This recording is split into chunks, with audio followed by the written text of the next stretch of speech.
Hey everybody, Victor from Victor G Photography here, and today we're going to be going over a speedlight that I've had for a few years now and I absolutely love. I think the biggest issue that I see a lot of people run into when they're searching for speedlights and flashes is the price. Nikon and Canon make some really great powerful speedlights, but also they come at a really high price, usually running in the $300 to $400 range. The one that I've been using is for Nikon cameras, and it is powerful, it is portable, and it's under $50. That's right, under $50. Now the one that I'm talking about actually is made by a brand called Neewer. It is the VK750-II. Right now it's only TTL capable for the Nikon camera, but it also supports manual mode, slave functioning, as well as a burst mode.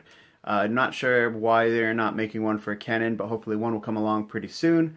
But like I said, for $50 you can't beat it. So without further ado, let's get into it. So this is the VK750 version 2 or 750 II or whatever you like to call it. It's made by Neewer, which is a Chinese company that really focuses on a lot of third-party brands, generic versions of things, but they're actually starting to get really well known because of their quality and their prices. I got this a long time ago on Amazon, and back then it was probably around $65. Just recently I've checked and it has actually dropped down to $50.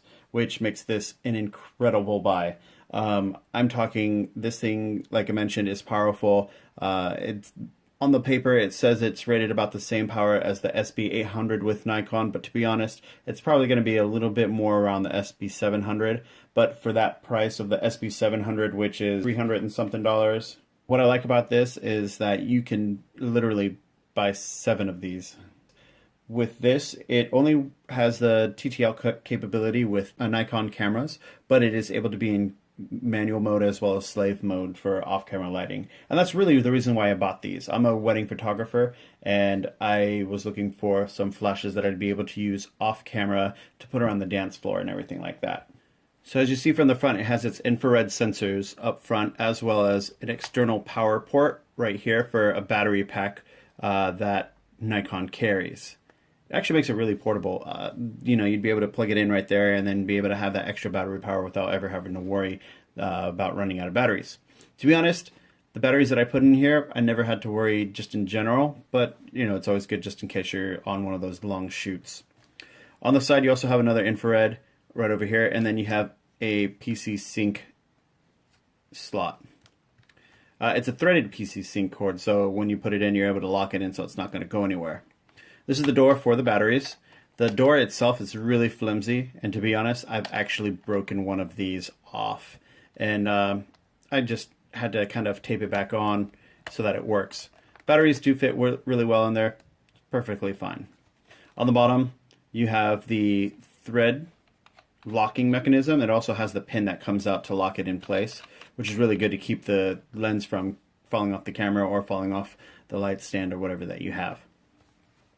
It has the full range where it's able to turn all the way around. I think it's at like 270 degrees. It doesn't have a locking button on the sides, so when it goes up and down, it is a little bit dependent on if there's a lot of weight. So if you have something like the Gary Fong on top, it might just be a little heavy and make it fall if, you know, it's not secured tight enough. But for what it is, I've used it many times for bouncing and it doesn't have any problems. On the back, that's what it looks like. It's super simple, super easy to use as well. You have the on and off toggle, and with this, it doesn't waste any time powering on. See the red light when it's flashing, it's getting ready. When it's red, it's ready to go. With full batteries, it is instantly. For the functions, you have multiple functions. You have your TTL function, which lets you do 1/3 stop compensation on it from going negative to positive. You also have full stops going up and down. Next you have your manual mode. This will stop all the way down to 1/128th of a second, which is really good because a lot of speedlights out there will go to, I think, 1/32 or 1/64. But with 1/128th, it really lets you bring down that power for when you don't need that much light at all. Plus, this also will go up in third stop increments as well to the next one. When it's in full power, Recycle time is probably about 2 to 3 seconds.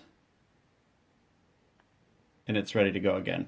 It doesn't have an auditory beep, so you don't really know just from if you're far away from it. But with full batteries, recycle time is about 2.5 to 3 seconds for you. Has a burst mode right here. Next mode is slave 1 and slave 2. These are both manual mode as well, so you can adjust by different stops. This is what I'll usually have if I'm not having it connected to a wireless trigger when they're on the dance floor. What you also have right here is your zoom range. Zoom range is going to be 18 millimeters to 180 millimeters. And you can see as you go up, you can hear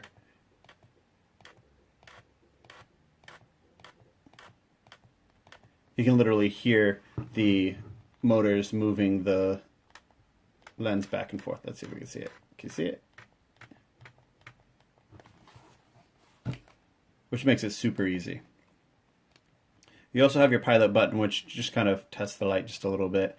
Other than that, that is it. It is fully versatile. Like I said, TTL, manual, slave mode.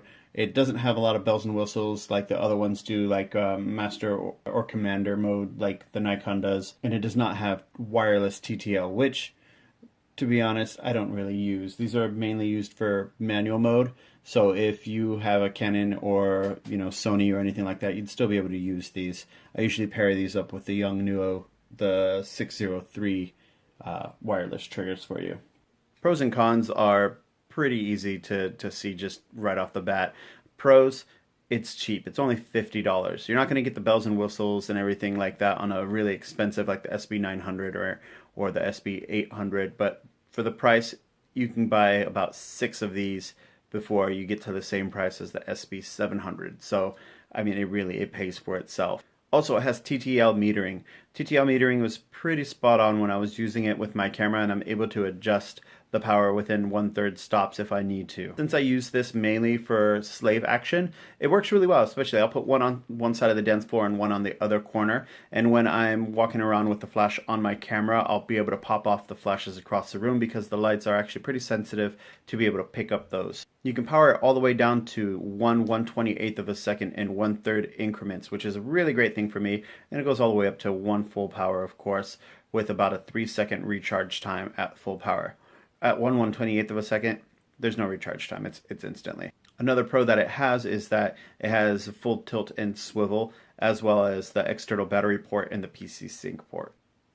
Some cons, on the other hand, is that it only works TTL for Nikon, which they really need to get their butts in gear to work with Canon. That way they'd be able to get a lot more people to buy their product because it is a really great quality product. I really like it. Also, the door is pretty flimsy and I don't trust it very often. If I were to drop it, the door would break like it has before. But I think if you can get past those and the fact that it doesn't have wireless TTL or commander mode like Nikon does, you'll be perfectly fine. This is an incredible flash that I would recommend to anybody, and for the price, you just can't beat it. I'm going to post a link down below to the Amazon where I got it, so that if you're interested, you can totally purchase 1 or 4.